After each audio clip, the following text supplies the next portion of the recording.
Yung simpleng bangus at hipon gagawin nating malala. Samahan nyo ako. Let's G! Ito ang lahat ng recados na gagamitin natin sa ating salted egg bangus at saka sa buttered garlic shrimp. At dahil nga yung egg yolk lang ang gagamitin natin sa salted egg para sa ating bangus, gagawa na rin tayo ng ating side dish para naman hindi masayang yung kulay puti nito. At yung hipon na ginamit ko ay nalinis ko na rin yan, tinanggal ko na rin yung mga hibla-hibla pati yung nguso nito. Bali ang bangus, natimplahan ko na rin ng asin yan. Tapos lalagyan ko lang yan ng harina para magkaroon siya ng breadings. Iko-coat ko lang yan pati yung balat nito tapos rekta prito na tayo. Gamit ang old school na mantika, isasalang ko lang yung breaded bangus natin, then lulutuin ko lang to sa katamtamang init ng apoy.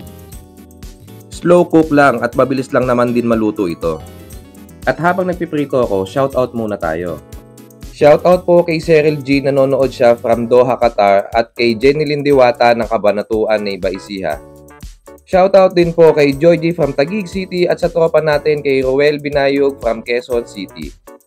Maraming salamat po sa walang sawang panonood ninyo and God bless po sa inyo.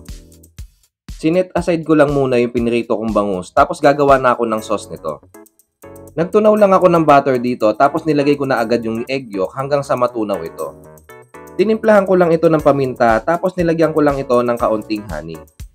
Naglagay ako ng kaunting honey nang sa ganon magkaroon ng kaunting twist yung lasa nito. At nang sa ganon hindi rin puro alat lang ang malalasahan sa bangus. At nung nag-well combine na nga ang lahat ng pampalasa dito, nilagay ko na rin agad yung piniritong bangus. Siniguro ko lang din na na-coat ng sauce ang lahat ng bangus. Next, lulutuin naman natin ang ating hipon. Nagtunaw lang ako ng butter dito tapos nilagay ko na agad yung mga tinadtad na bawang. Mekos-mekos lang yan at igigisa ko lang yan ng mga 1 minuto tapos ilalagay ko na rin agad yung mga hipon.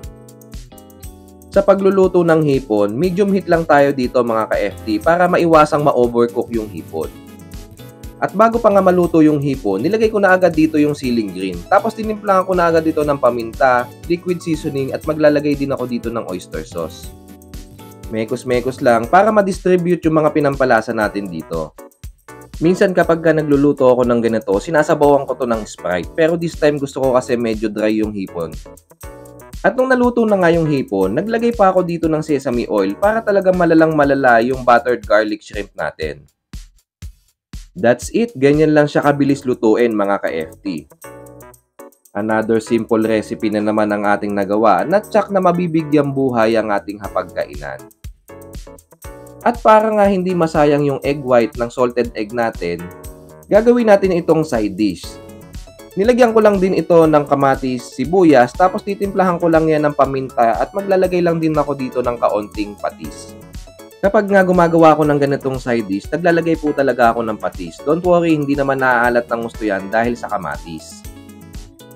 Alright, hanggang dito na lang. At kung nagustuhan nyo nga yung ganito kasimple pero malalampotahe na tsak na magbibigay buhay sa ating hapagkainan, huwag nyo naman pong kalimutang i-like at i-share ito.